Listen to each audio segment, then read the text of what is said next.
শুরু করেছিলাম এবং আমি আপনাদের সকলের কাছে ক্ষমা প্রার্থী যে এই অনশন যেভাবে টেনে নেওয়ার দরকার ছিল আমি শারীরিক কারণে ৬২ বছর বয়সে আমি আর সেটাকে টেনে নিয়ে যেতে পারলাম না। আপনারা আমাকে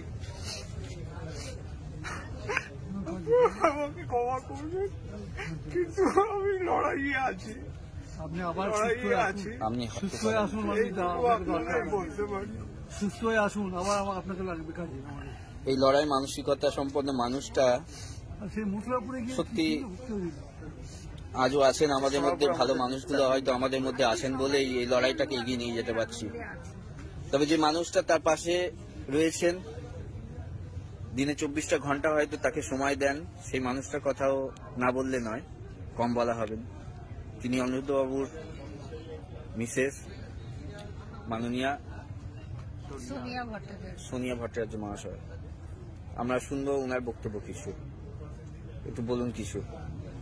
অনিরুদ্ধকে তো আমি বহুদিন ধরেই চিনি, 30 বছর ধরে আমাদের একসাথে সংসার চলছে। অনিরুদ্ধ খুবই একদম চরম মানসিকতা, স্ট্রং মানসিকতা, এবং যখনই যার যেখানে দরকার ও যায় এবং আন্দোলন করবার